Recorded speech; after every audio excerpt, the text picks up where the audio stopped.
Ron, I am so grateful that you are willing to share some of your expertise. And something that I really, really value about you is not only are you well read, and you're not only well read in the classics, but also the people who are considered, common current sages for right now, but also you link together people and you link ideas. So whether it's C.S. Lewis and Merton, or C.S. Lewis and Evelyn Underhill, or C.S. Lewis and Bede Griffiths, you're always connecting these people together, and not just those, but others.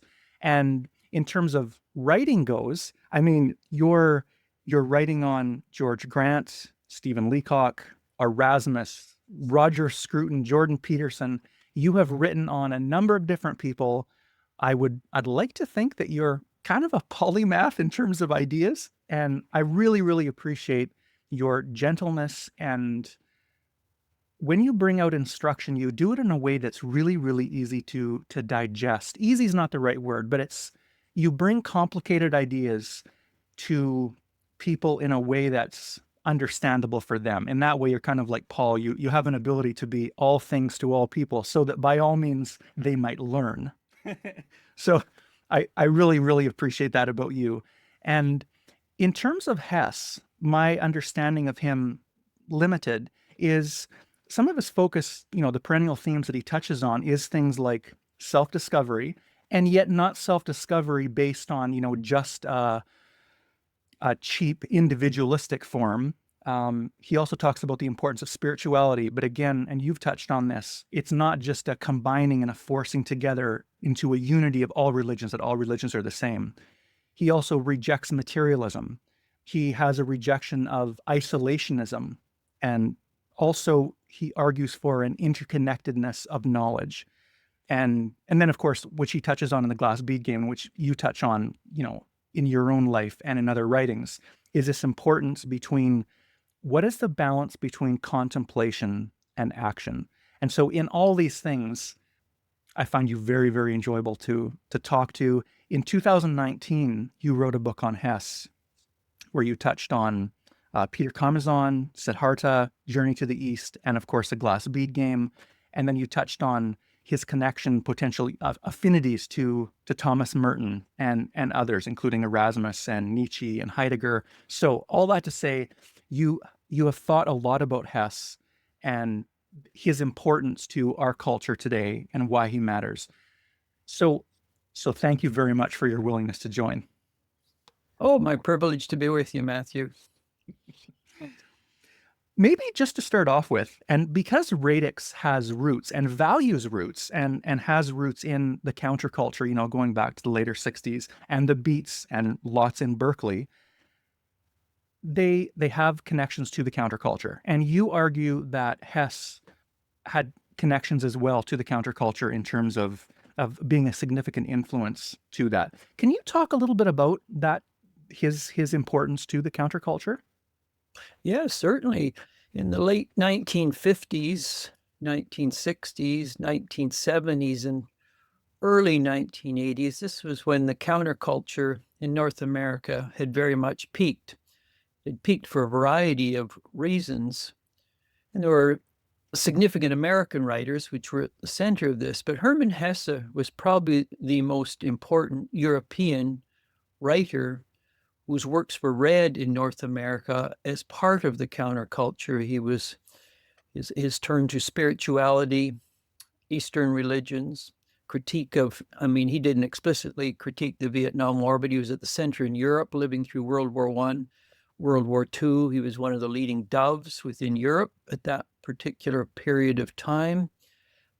He was very much experimenting with various types of what is the self, what is the false self, how do we know the difference between the self, which we think we are, but has to die, has to be let go of. The deeper, the more meaningful understanding of the self can emerge. Most people in the late 1950s, 60s, 70s, early 80s who were a part of that alternate culture, critiquing what they saw as post-World War II American imperialism, militarism, hawkishness. Hesse was someone they read voraciously. So anyone who lived through that period of time would certainly have read. He was a rite of passage reader in many for the 1960s and 70s. It could have been Damien, Steppenwolf, Siddhartha. I mean, there's many works that he wrote, and he writes in a very accessible manner in which people, and he's honest. His writing style is confessional. So his personality is almost hidden and then revealed in the short stories he writes. And so many people at this period of time could relate to his honest pilgrimage of trying to make sense of how does one live an authentic, a genuine life in an age which crucifies the quest for authenticity. It can be at the level of education where there's a curriculum, you're expected to live through it if you want to go to university. Well, Hesse had suffered that in Germany, and one of his early books was called Under the Wheel, in which the educational system was not about wisdom. It was not about insight. It was not about formation. It was a curriculum that crushed creative spirits. So many could identify with his book, Under the Wheel. His quest for spirituality, this was front and center in the 19th, as Christendom as a civilization was passing away and Christianity was being questioned many times because of its assimilation into American imperial interests. He was exploring, like his little novel Siddhartha. It's not about the Buddhist Siddhartha, it's that we are all Siddharthas in a quest for meaning and depth. And what's the nature of that journey? And so he will use titles which we, on the one hand, will think is about somebody else, but as you get into it, it's about ourselves on our own journey and what we want to be free from and what we want to be free for and what is the nature of that complex journey, both at the inner life, the multiple layers of the inner life, and then the external world, politically, sociologically, economically, educationally, religiously, all of these issues. So he's a polymath on one hand, very interdisciplinary, crosses various genres of writing. He writes poetry, folk tales, fairy tales. He's a wonderful painter. And so there's a sheer breadth to Hesse in terms of how we know what we think we know and the various ways of approaching very important substantive issues on the human journey. And so the late 1950s, 60s, 70s, early 80s, he was welcomed. In fact, he was embraced by many in North America as a bit of a literary, spiritual voice of insight and wisdom, for some a bit of a guru. And so, as I said, he was a rite of passage reader for anyone who is minimally involved in grappling with how does a person live a meaningful, authentic, a genuine life in an age which is subverting and crucifying that. Mm-hmm. Mm-hmm. You've mentioned before some of the misreads that they took from him. Yes, very, very much. So you get people like, you read books like, say, Damien and Steppenwolf, and Timothy Leary is writing introductions to it. And there was the notion that Hermann Hesse was really the person who legitimated, justified the use of drugs for deeper insight, for a fuller understanding of the self. And of course, Leary, at this period of time, for many, was the guru of the use of drugs, for going deeper than sheer rationalism into the unconscious, the subconscious. And when he's writing introductions to Hesse's books, many people think that Hesse is an apologist for the use of drug culture for enlightenment, for illumination. And when, as it were, the papal stamp of Leary comes along, justifying, writing endorsements, introductions to Hesse, then Hesse gets very much absorbed within a certain understanding of how one goes about the journey of transformation, of insight and wisdom. And so this co-opting by elements of the counterculture in the 60s and 70s by people like Leary and others, I might add, led to a certain misread of Hermann Hesse, who came from a much richer, fuller European civilization, but he was taken over, co-opted by a thinner understanding of counterculture. I mean, Hesse was very counterculture, but not in the way the counterculture was often defined at a thinner level a less mature, a less substantive level than a fuller European understanding of that, what that would be. So the danger of a North American audience shrinking a broader cosmopolitan European heritage to serve its quick fix solutions for insight, enlightenment, protest politics, anarchist protest politics, libertarianism. There's far more to Hesse than that. But when he was shrunk, the dilemma then what happened is, because Hesse was co-opted by the counterculture as the counterculture of that late 50s, 60s, 70s. The Beats were a part of it. Jack Kerouac, Ginsberg, Gary Snyder, many of these people, Philip Whalen. As that moved on and Hesse was seen to be attached to that, then he gradually disappeared because he was seen as just one of those reactionaries of the counterculture. That period, that season, that phase of culture was over. So he was passé in that sense. So the reason I wrote my book on Hermann Hesse, Phoenix Arising, is that we are in a generation now in which a deeper, more mature, a more thoughtful, a more comprehensive Hesse is being articulated. And it's like this resurrection of Hesse, once again, the real Hesse, not the thinned out caricature Hesse of the counterculture, who was misread in caricature to serve much more reductionistic interests. Mm-hmm. You've talked before about his connection to a whole variety of different people. For instance, Martin Buber. And so I was just reading some of the letters. His connection with a whole variety of people is very astounding to me. And the fact that he's not in typical parlance, especially because his connection with other people is somewhat of a shame. And could you just tell a little bit about his connection with some of the predominant thinkers of the time? Yes, so certainly you mentioned Martin Buber. Both Buber and Hesse, like Thomas Merton, they were voluminous letter writers. Yes. And so the collection of Hesse's letters, they go into volumes and volumes, just like a Thomas Merton or a C.S. Lewis or many others. So the whole literary, epistolary tradition of Hesse, Buber, Merton, Lewis, I mean, there's a whole range of them. It's a gold mine. It's a mother lode in that sense.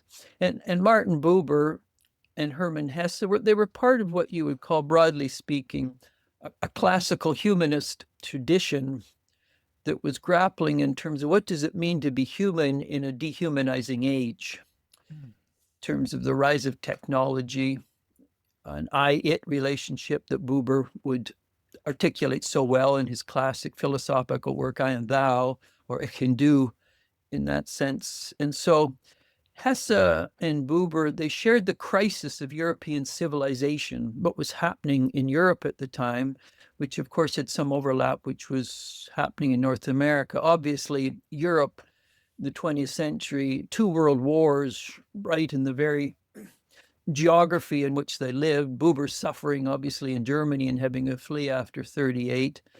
Hesse, one of the leading critics of Germany in World War I with the rise of Bismarckian nationalism, leaving Germany eventually, moving to Switzerland, living in Switzerland as throughout the late 20s and 30s as things were accelerating in hawkish way in Europe. So Buber and Hesse and those who lived in Europe, they were at a center of some of the most tragic wars, so 1 and 2. So they were immersed in things. Buber as a Jew, obviously suffering the crudeness of Nazism in Germany. Hesse very much protesting the aggressive nature of a German nationalism at this period of time. As I mentioned, he was seen as one of the leading doves in Europe. His book, If the War Goes On, is a series of essays in which he's reflecting on the dehumanization of nationalism, of ethnicity, and the notion to be human, there are standards which transcend these nationalisms, these racisms, these ethnicities. And so what does it mean to be human in which a humanity which we all share, that transcends these cruder understandings. And Buber comes out of the same Jewish humanist tradition that is grounded in Western civilization. You get Hermann Hesse is doing the same. Roman Roland, who was a very good friend with Hermann Hesse, one of the great peace activists in Europe at the same time. Hesse was nominated for the Nobel Peace many times. He won Nobel Prize in Literature after World War II for a lifetime, both political, literary, religious, educational integrity, honesty. And so these are Berkeley, Hesse, Buber, Roland. There are many others, of course, who are a part of that. They're main actors and actresses on the stage. And so when North American counterculture co-opted them, they did so because it was a culture, many of them who had not been raised on a rich European civilization and all the amazing thinkers that come out of that literary, philosophical, theological heritage. And so they shrink some of these people to serve very limited interpretive issues. And so, but yeah, Hess he interacted with all the leading women and men of the time, and the stance he took in Europe as well.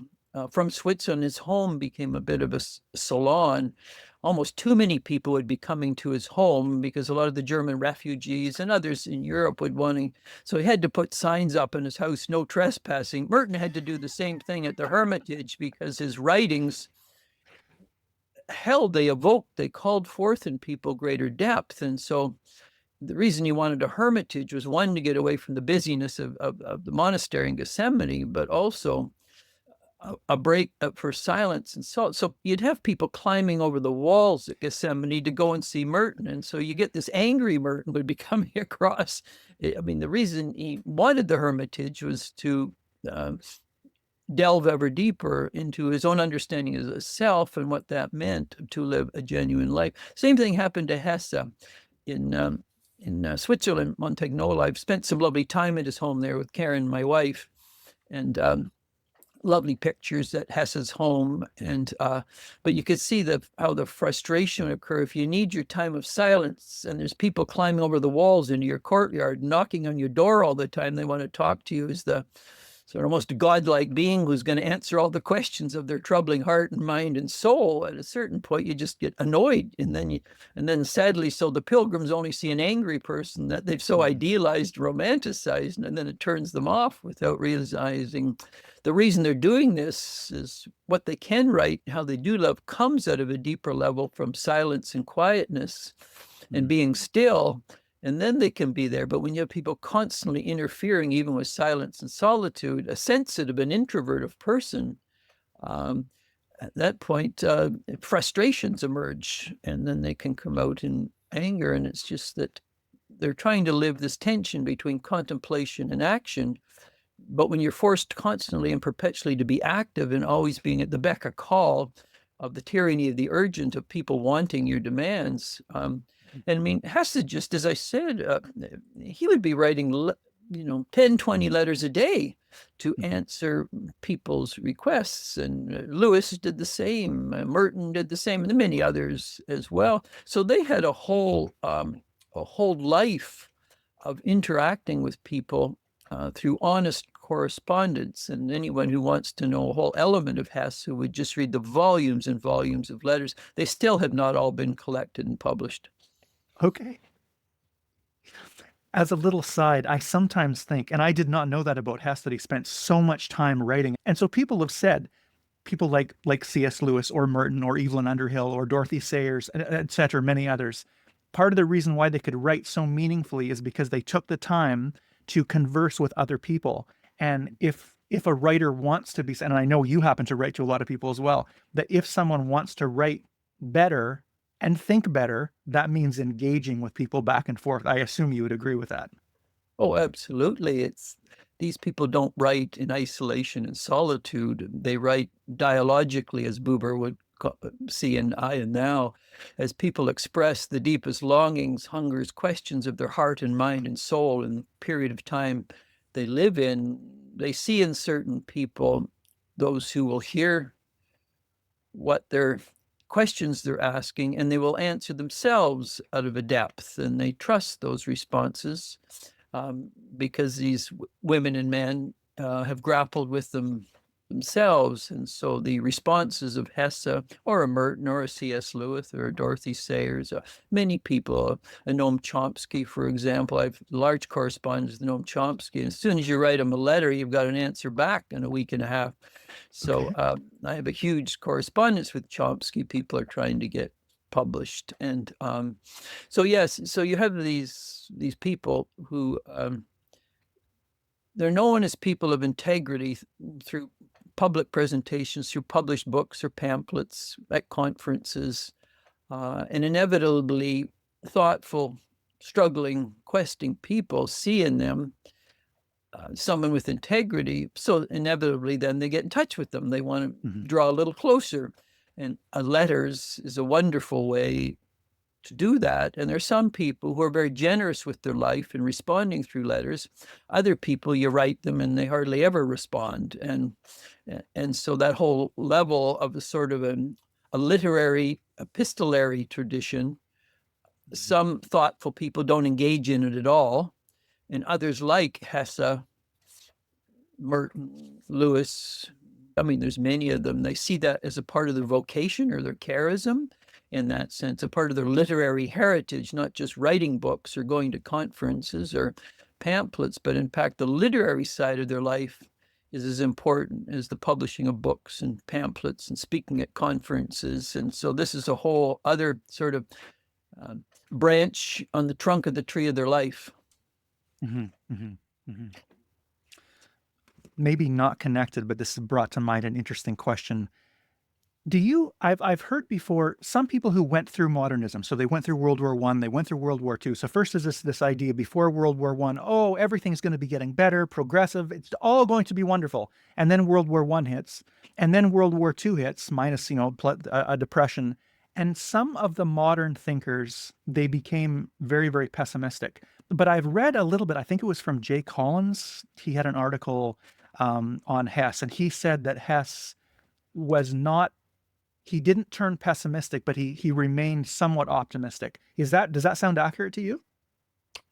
Yes, and I think perhaps there's also a misread of certain naive progressive liberals coming up to World War I. Hesse was very influenced by the significant Swiss historian Jakob Burckhardt.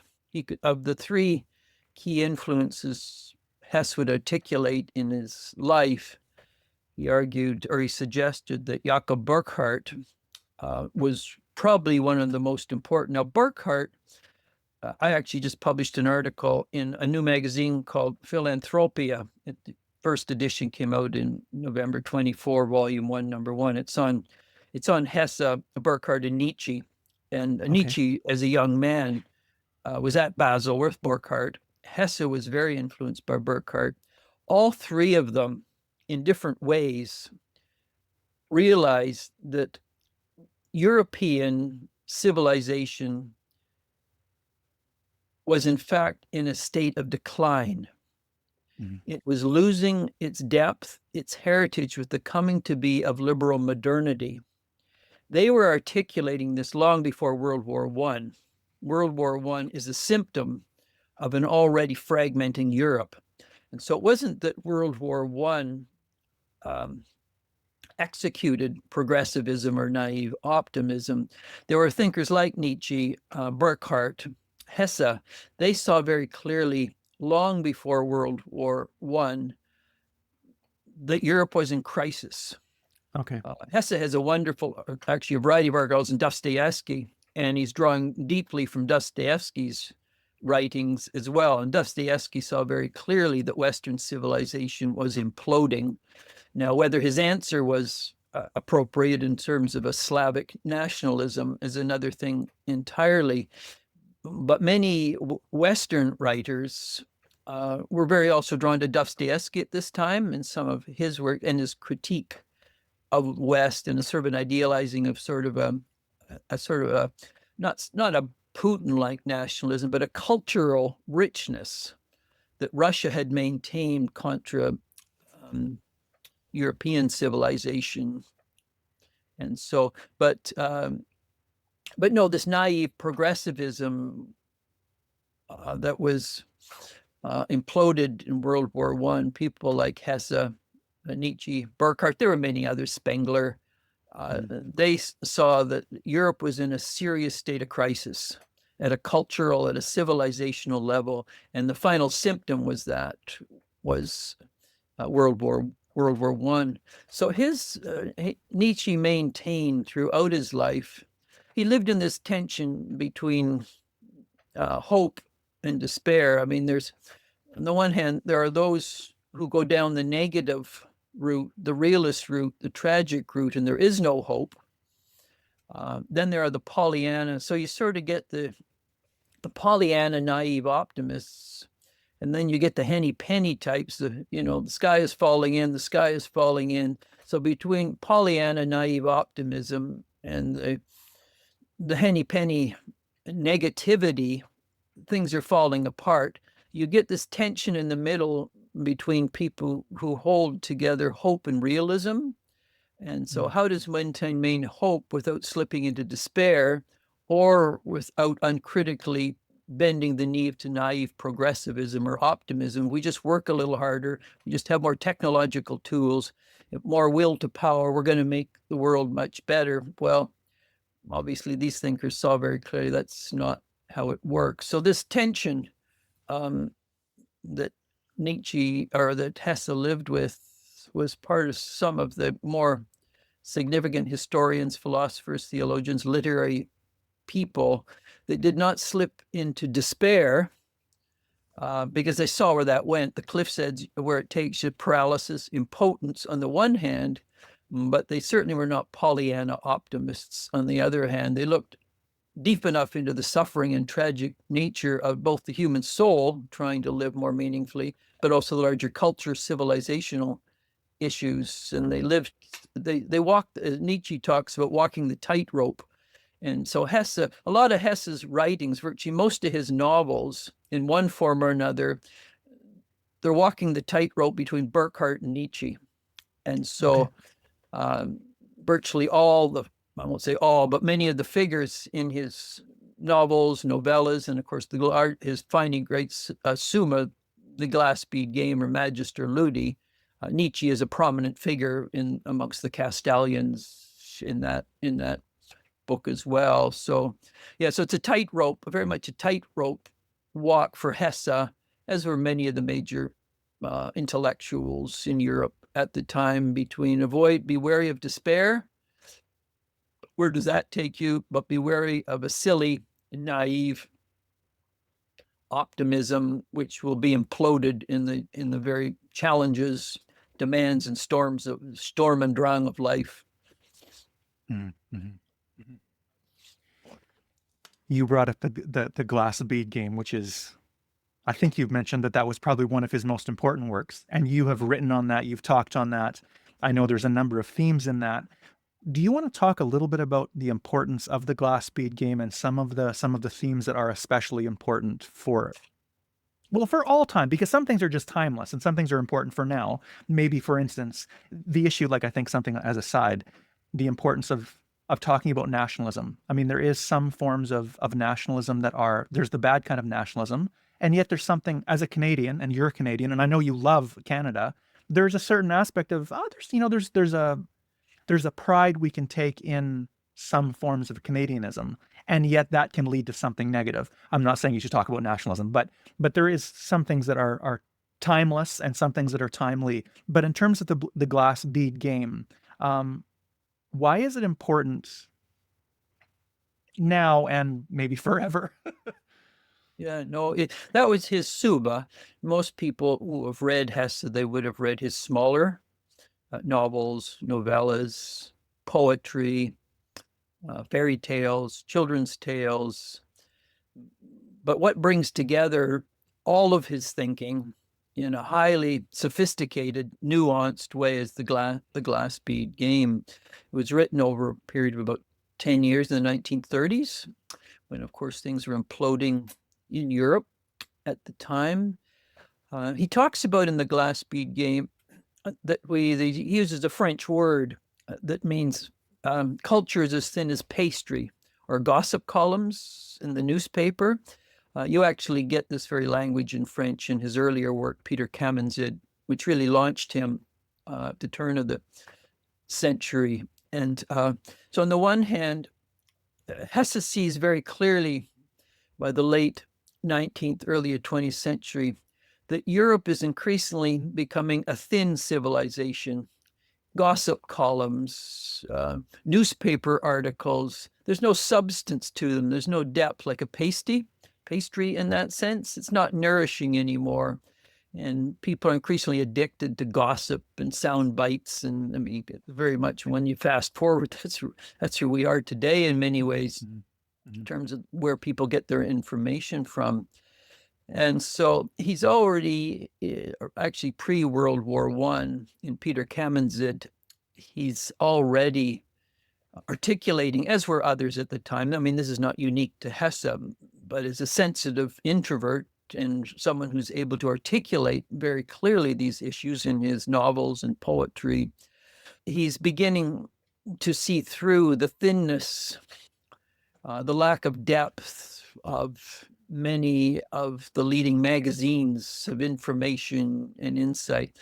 So there's this cultural side in the glass bead game, but there's also the rising militarism that's becoming very clear, unhealthy nationalism, in which my people, my race, my color of skin, my intellectual, cultural heritage must be preserved at all costs, and others are lesser breeds, or a lesser.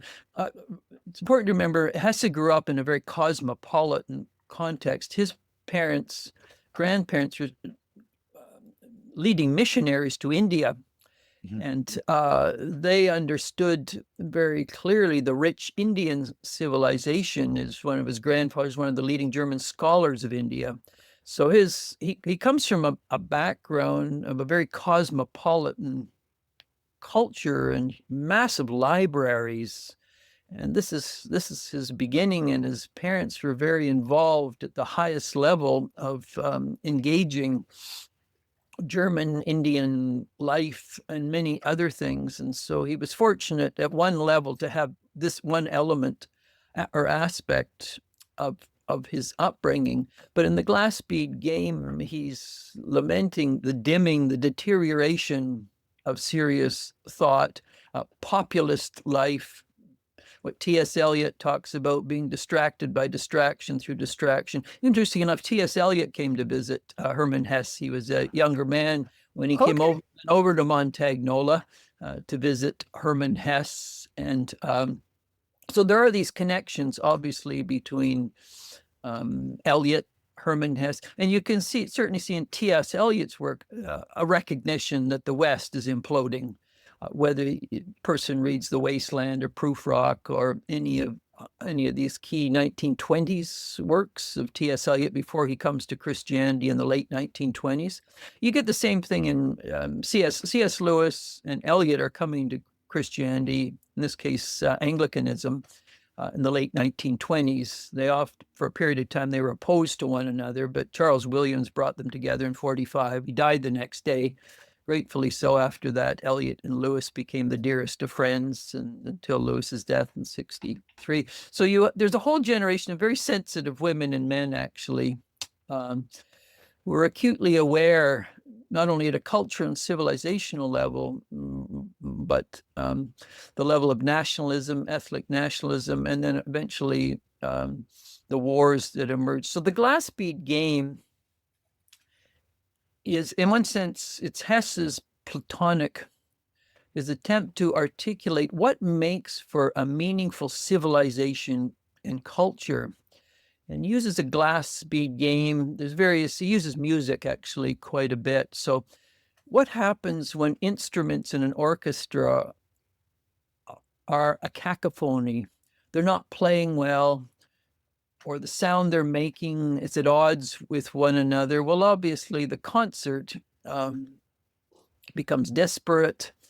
And what, of course, Hesse will argue and others, the concert of a great civilizations, you bring these great thinkers and poets and artists and philosophers and theologians together, and out of that comes the symphony of healthy civilizations which transcend place and time. So the glass bead game is about bringing it's called the Castalians, these intellectuals together. They begin lower levels of school, and the elites in each one who show some promise. And there can be various disciplines: science, philosophy, theology, literature, painting, a whole range of issues. And as they go through the educational process, their teachers note that these people have particular gifts, and so they're brought to schools. They're called the Castalians, and these become people who, as it were, the instrument of their gifts learns to play with others, and the purpose of it is to raise the level of culture and thought to a higher level as a critique of the lower culture of pop culture, gossip columns, thin intellectual life, the threat of militarism and national identities turning on one another in wars. So the glass bead game, the Castalians emerge in a period of time. They're trying to bring back culture and civilization to a devastated Europe, or world in that sense. And is there a way of transcending ethnic, racial, because Hesse is a cosmopolitan thinker. So he's bringing together Chinese thought, Indian thought, European thought, a variety of cultures, the very best that has emerged in all these. And this was the role of the Castalians, was to articulate in a great symphony the hope of humankind by raising up leaders who will then be agents. You find actually the earlier book from Glass Bead Game, which I haven't talked about here, is Journey to the East. And actually, Glass Bead Game is indebted, the preface, basically, this book is indebted to the Journeys to the East, which was the League. And that's the League and Journey to the East anticipate the Castalians in the Glass Bead Game. One's a shorter work. The other, obviously, is a large work. Now, the tensions in the Glass Bead Game, which Hesse articulates here well, so you have this intellectual class, what Plato would call the guardian class, that have been raised up to be renewers of culture through an interdisciplinary approach to save civilization from savagery, from barbarism, from tribalism, from clannishness, and from fighting one another at a crude level of militarism, or being just polarized in politics. And we can see the culture wars today as the divisiveness which was happening certainly in Europe in the Weimar Republic, which Hesse knew very, very well, and then states warring against states. So he was trying to articulate in the Glass Bead Game a way of moving forward post-Europe fragmentation, but not only just a European synthesis, it was a cosmopolitan and international synthesis that recognized the world we live in was not Eurocentric. We were increasingly in a global world in which all these different traditions, Asian, Indian, African, they were all part of one globe. And what was the best of each culture and civilization, and how could they all contribute to this symphony that would renew the world, that would renew? And of course, the book was published, it was written during the 30s when, of course, Europe was in chaos, but it was published, well, in English a little later. But it's very much written at a time where you have fragmentation, you have racism, you have polarization, you have militarism at a crude level, you have intellectual, cultural thinness at that time, like pastry. And so he's trying to articulate.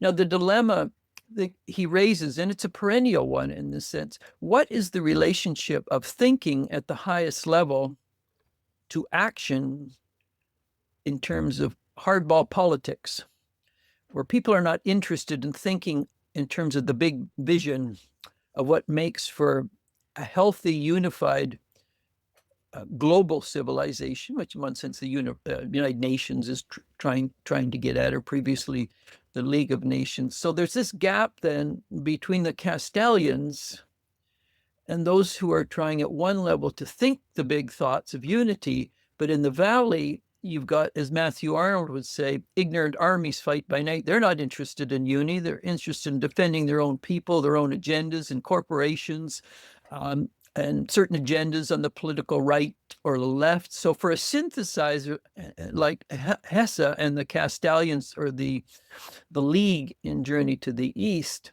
the dilemma for them is one can think these rich thoughts of integration, of unity, of systems theories, of how at the level of thought a form of unity can emerge. But when you leave behind that way of pure thinking and the best that has been thought, and you enter down to the valley where people aren't interested in thinking, they have their own petty agendas, national agendas, racist agendas. What's then the relationship of thinking and activism? You get this in Plato's Gorgias. It's the same sort of argument. And so he's recycling the relationship of people who can articulate thoughtful, insightful ideas that are synthesized into a great whole. But when they take those ideas of the so he's challenged Magister Ludi as the head of the Castalians. He is a friend who they began training in the Castalians together, and his friend of his was a politician in the valley who constantly challenged Magister Ludi to come down. His name is Joseph Knecht. Very interesting. The name is Joseph Knecht. He's, of course, Hess was his deep origins in German pietism. He knew the Bible inside and out. So Joseph embodies, in many ways, the Joseph of the Bible, who goes from being rejected from his family because of a dream. He ends up in Egypt, but then he becomes the head, really, of next to Pharaoh in terms of Egyptian domestic and foreign policy. So here's someone like Joseph, who not only is a world of thinking, but this is a person who's in the world of action and brings some sort of predictability, stability, and order to the Egyptian empire under the Pharaonic dynasty. And Joseph Knecht is a German word that means servant, a servant of the people, one who's a shepherd of being. So what Hesse is doing in the glass bead game, or the other name is Magister Ludi, which is just the name of the head of the glass bead game, and is that what is the relationship between thinking at its most subtle and sophisticated, and then how that can very much be trashed, demeaned, ignored in the hardball world of nationalist politics, in which people aren't interested in thinking. We can see, of course, this played out today across the border, or the swing to right and left-wing politics. You can have women and men who think about how do you transcend that, but actually in the world of politics and parties, they're not interested in any synthesis of the best that has been thought and said globally or cross-civilizationally. And so when Magister Ludi, or Joseph Knecht, he's challenged by his friend to go down in the valley and train his son, who will then, the hope is, go on to be the next generation who are trying to integrate thought and deed, serious thinking at a religious, philosophical, a literary, a political, an economic, social level, with the challenges of life in the valley, where many just aren't interested in those questions. They have their own particular agendas, their own ideological commitments. And so his friend convinces him to come down into the valley, and the story ends with they have an initial meeting with his friend's son, but it ends with Joseph Knecht drowning in the water. So what's Hesse doing there are we talking about these never can be synthesized, or does a certain understanding of mere thinking have to die or be baptized in the water so that a new generation who live in the valley, not who just are Castalians, there is this resurrection amongst the new generation who will integrate thinking and action, and that's going to be the vocation of the young man. But the future is left open. And the thing with Hesse, unlike many writers there are two genres tend to be in literature. One is the comedic, sort of like the Dante Divine Comedy. There's the struggle, the agon, as it were. The protagonist has to face struggles usually from an antagonist. But at the end of the novel, the end of the journey, it ends happily ever after. Sort of crude Walt Disney, but Walt Disney can also, you get many novels, it ends good. And so we know the journey, like in one sense, the, what's the one, Julie Andrews, Sound of Music. Sound of Music. Yeah. So they have their struggle in that sense. She finds her way. She's not going to be a nun. The Anschluss takes place. Germany invades. He's really an Austrian nationalist, but they get out, and the Von Trapp family travel and they find their way out. And so it's a comedic ending. It's a happy ending. The other is the tragic. Say the same year that movie came out was Dr. Zhivago was published. It's interesting, the comedic ones, the tragic ends of Zhivago, it's not a happy ending. So these are two ways of ending. What Hesse does in The Glass Bead Game, as in many of his novels, he's not tragic, but he's not comedic. History is open, and we don't know where history is going. So it's an open-ended project based on difficult decisions women and men must make as they go forward. So it doesn't give you that happy ending, but it's not going to bend into the negative tragic ending. It can go either way, or it can be a combination of both. So back to the question you asked earlier about, on the one hand, the despairing, the negative, or the optimistic, we're going to solve life's problems, and we'll have an optimistic, we'll have a good ending, or we'll have a tragic ending. Hesse is going to take the middle way, the via media. He says, we don't know. It's an open-ended project. And that's one sense how Glass Bead Game ends. It also has a series of stories at the end. 3 of them are included often in the formal edition. There's a 4th one also where he probes his German pietism, which was a very rich tradition that he grew up in. He rejected it eventually. He thought it was too thin. It didn't go deep enough. But the 4th Life in the Glass Bead Game looks at that German pietism, some of the best elements of it as well. But it's a huge tome.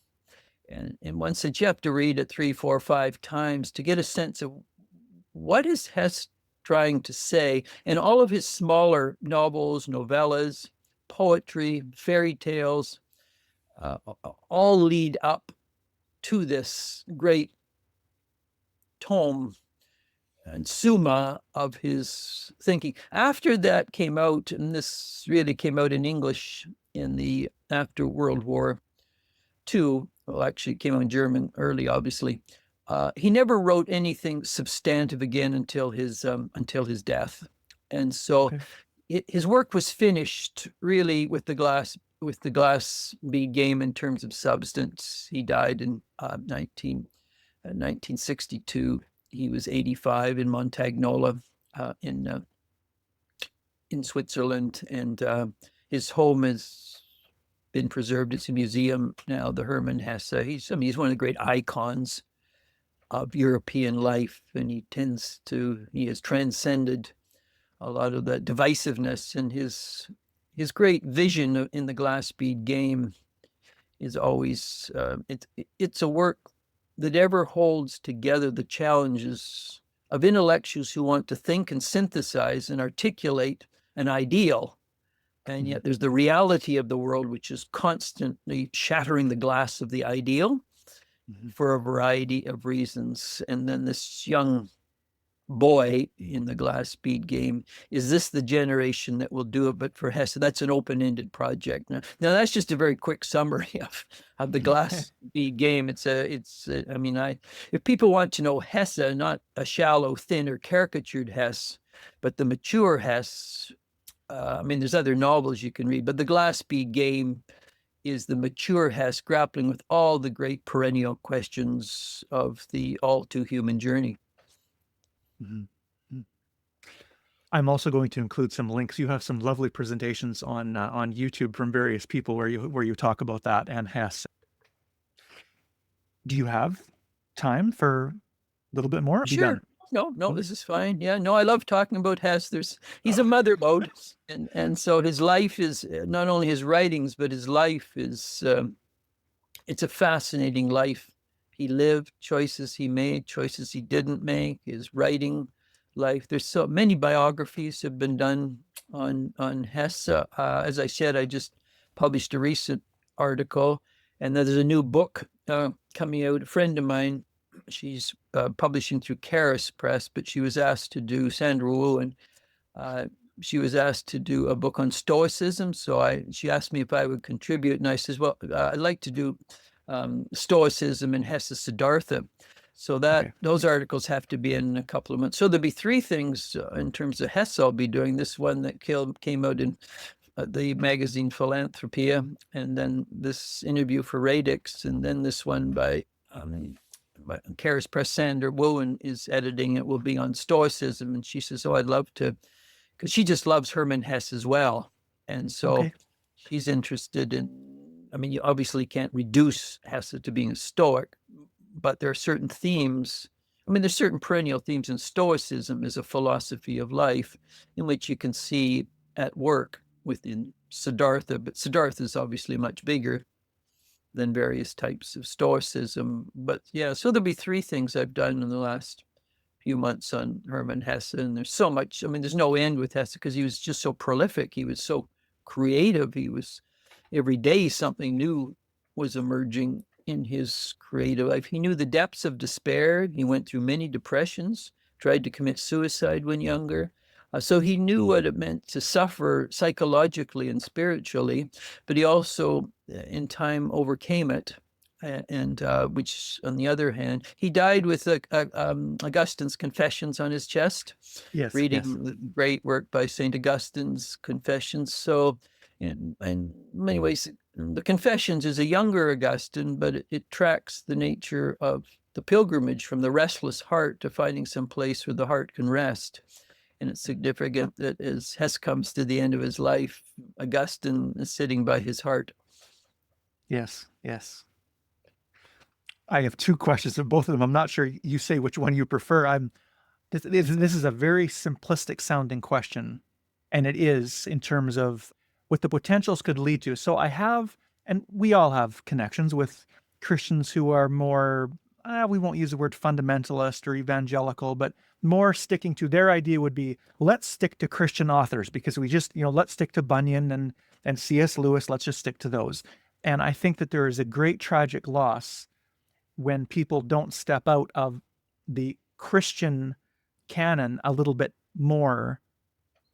And because I've heard this from other people who I've said, what about Hesse? And Hesse, he focused on, he wanted a kind of a unification between the East and the West. And I said, well, no, my understanding from you is that actually he critiqued the West and he critiqued the East. His journey to the East wasn't about him becoming a Buddhist. It wasn't about him, escaping from Christianity. It wasn't about that. But there's simplistic thoughts that some Christian people have, and they just want to stick to the, quote, Christian people. And they wouldn't read Hesse because, he's not totally Christian. What would you say to those people? It's a good question. A lot of it depends on whose version of Christianity talking about, first of all. Mm-hmm. That's important. It's the old issue. They go back to the early church. What's Athens to do with Jerusalem? What's the academy to do with the church? So, and many of the early Christians, once you get out of the biblical period, they were not raised within a Jewish matrix or womb. These people are trained in a classical civilization. So when you read Augustine's Confessions, he's interacting with Seneca and Cicero. He knows the Homer. He knows Virgil. These are the sacred texts for a person trained in the class. And so what's the truths in terms of what we would call general revelation of civilizations which are not explicitly Jewish, and yet there is immense truths in them. And so for someone like Hesse, he knows Christianity. He was raised in some of the most sophisticated forms of German pietism. So it's not like somehow. So he's very much telling, like a Tolkien, for example, Lord of the Rings. Now, does Lord of the Rings have Bible verses all through the trilogy or any of his works on Beowulf or Sir Gawain and the Green Knight? Do you have a little verse from, the Old Testament, the Apocrypha, or the New? I mean, if that's what Tolkien was doing, we wouldn't have Lord of the Rings in the same way it is today. And so in Lord of the Rings, he's taking the great themes of the Christian tradition, but he's articulating in them in a way that makes those mythic themes palatable to people who've been turned off elements of Christianity or Christendom. And so, I mean, if you look at each of the trilogy, the Fellowship of the Ring. Okay, so it's bringing all different people or groups together, dwarves, elves, men, hobbits, on a greater quest. Okay, so what's going on there in Christendom? You have people from various races and nations. They're not frozen in their ethnicity. They're coming together for a bigger battle. In Lord of the Rings, it's Mordor, obviously. And so what's the next step? The Two Towers. Well, I mean, Tolkien was a very conservative Roman Catholic. He even had questions of Vatican II. What are the Two Towers? Well, I mean, that's just Augustine's city of God, the two cities, the city of humans and the city of this Caritas Cupiditas. Return of the King. What's Return of the King? Well, Aragorn, but it's the Christ story, the Return of the King. And so even though Tolkien contra Lewis detested allegory in many ways, Lord of the Rings is a Christian allegory when understood at a subtler level. So what Hesse is doing in that sense, he realizes to be explicitly Christian. I mean, T.S. Eliot's doing the same thing. He's not going to give you Bible verses in his great works of poetry or literature or drama. He's going to tell the story in a way that speaks to the human condition and the human quest for meaning and depth and purpose. And so just handing out verses is not explaining what it means for the human journey. That's not how people or thoughtful people process stuff. They want ideas to make sense in a way that they can internalize, they can reflect on, they can be massaged by, and then they understand themselves and their human journey in a different way. But when people you get it in, well, obviously, as I mentioned earlier, people like Tertullian and Tatian. What's Athens to do with Jerusalem? What's the academy to do with the church? What does culture have to do with biblical thought or exegesis? Well, it has everything to do with it. And the reason we study people like Hesse or Eliot or Nietzsche or Burckhardt or Heidegger or, I mean, any of these great thinkers, Dulebach or Chanu or Merton, these people are articulating the Christian story in a way that thoughtful people can make sense of. They're not handing out Bible verses. That's not going to speak to minimally thoughtful people. So what does that mean? And so what's made Hesse so popular is because he's articulating the richness, the complicated nature of the journey into depth in a very human confessional manner. And it's significant that his writings are confessional. Augustine was confessional, and so he would end his days with a confessional writer by his heart. And so there's this honesty, this rawness in his writings that thoughtful people can relate to. If Hesse just gave you Bible verses from his German pietism, one, first of all, didn't speak to him at all. The way those verses were articulated,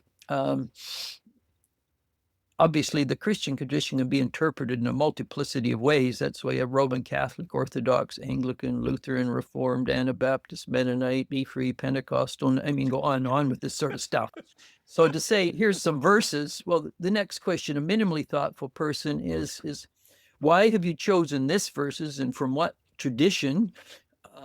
And are there other ways of picking verses, chapters, books? So the mere handing out of little verses, that's not going to speak to anyone who's minimally thoughtful. In my classes where I teach history of Western intellectual thought, I'll have some people coming from these backgrounds and they'll say, well, Galatians says, or Matthew says, or Luke says, or other students will say, well, so Homer says, and Hesiod says, and Heidegger says, and Nietzsche. So where do you go with that at a certain point? Because thoughtful people, the notion that some of you just quote a passage, that's your authority and discussion's over.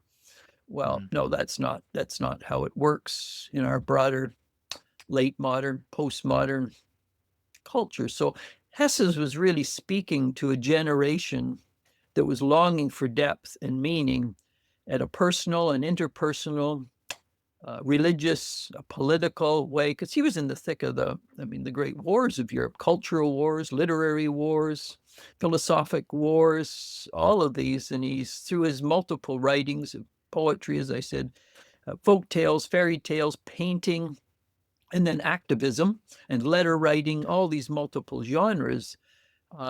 This is what makes him a cosmopolitan figure who's nominated for the Nobel Prize for his work in literature and many other things as well. Yeah. So, but there is this history constantly of just turn to the Bible, but then whose version of the Bible are we turning to? Which tradition are you drawing from? So, to say you just got to turn there, then it raises the bigger question: are you Roman Catholic approach? Are you Orthodox? Is it Anglican? Is it Lutheran? We're talking about Reformed, Anabaptist, Mennonite.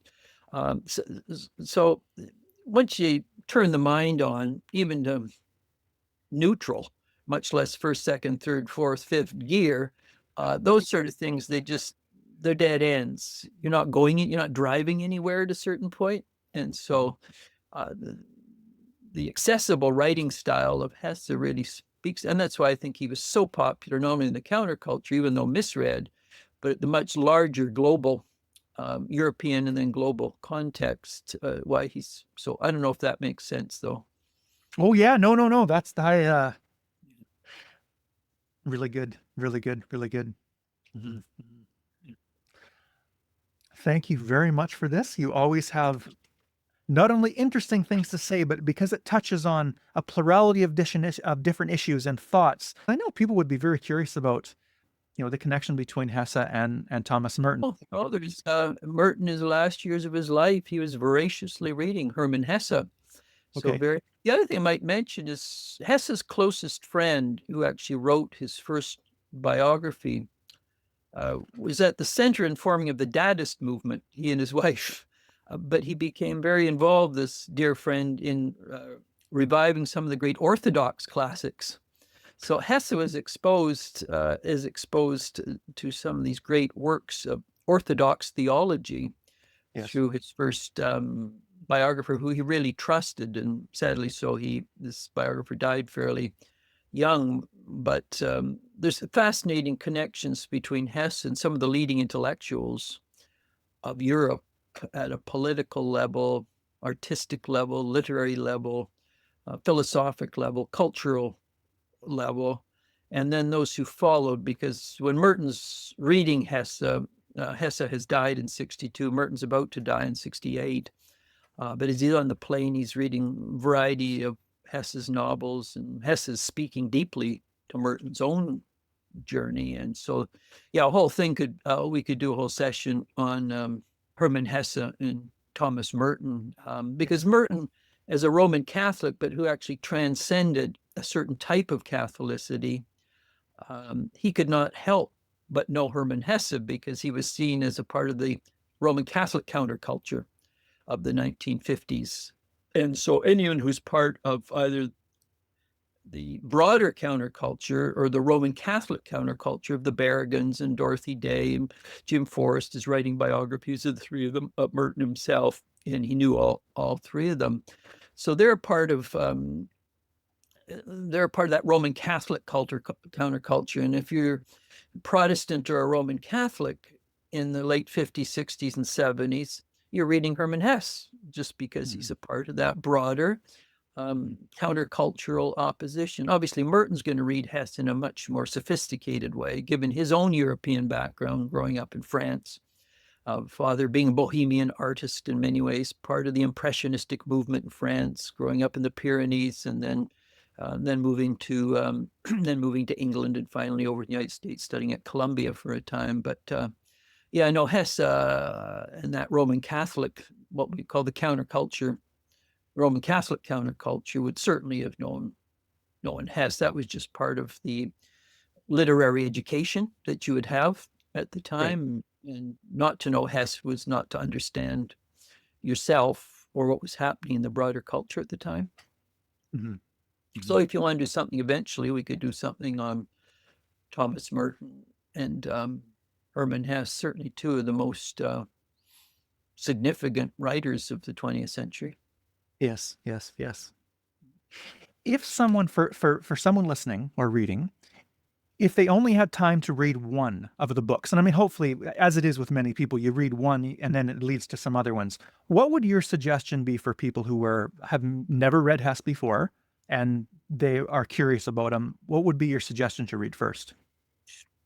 Well, his breakthrough novel is Peter Kamenzind, and Okay. it's really the story of a person who is born in a fairly insulated mountain village. He knows not the world. He's growing up protected, isolated, insulated. And then the wind blows. No, obviously you read the wind as the movement of the spirit. I mean, it's the literal wind that wreaks havoc in the little Swiss Alpine villages.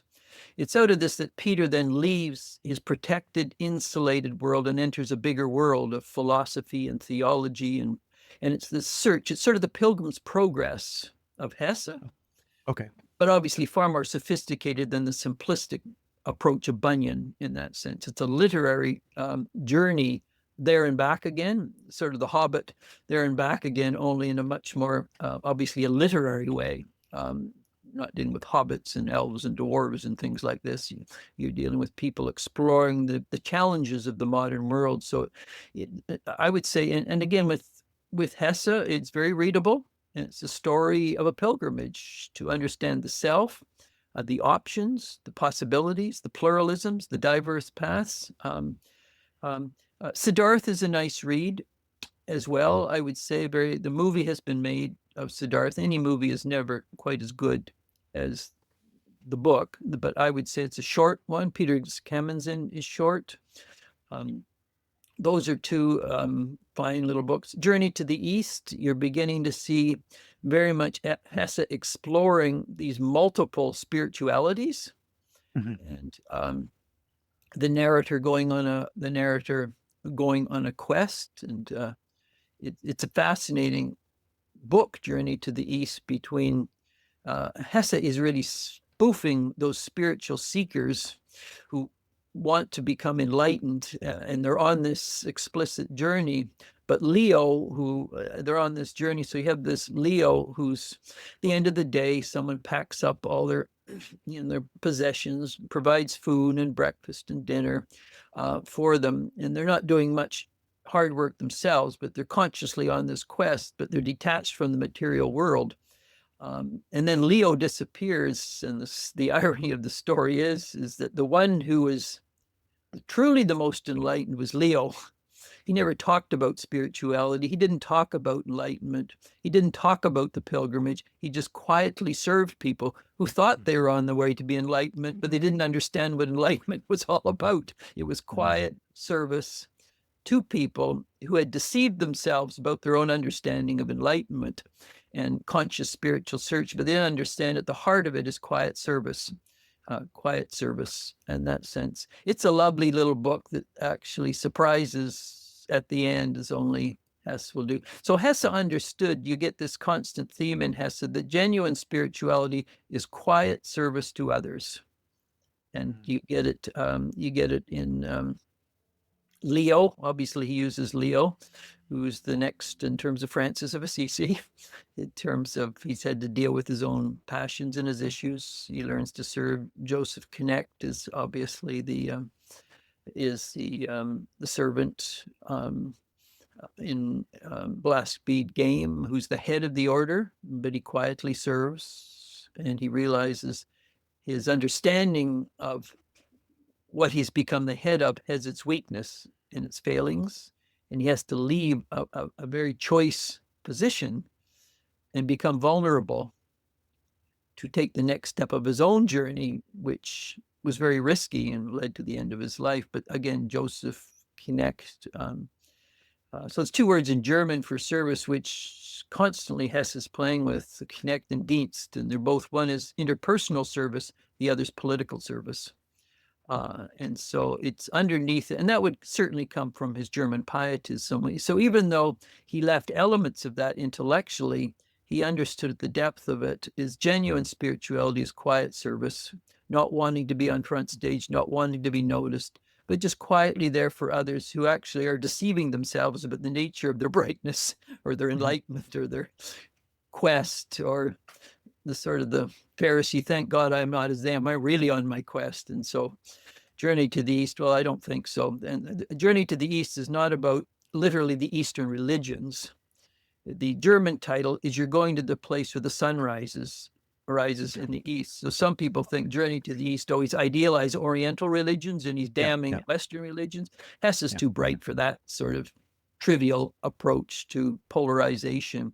East is where the sun goes. So what is the nature where light begins to dawn?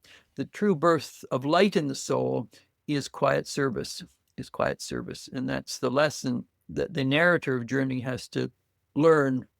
And he only learns it through engaging Leo, who teaches them through a variety of difficult lessons that, in fact, he doesn't have a clue what enlightenment is about if he thinks it's just a formal quest to go on pilgrimages or go to conferences or sit with this guru or these sort of become conference junkies or no, it's where you live, being a quiet. And same with Siddhartha. How does Siddhartha end his life? Quietly at a river's edge, helping people ferry from what they want to leave across the water to what they think, what they're wanting to be free from.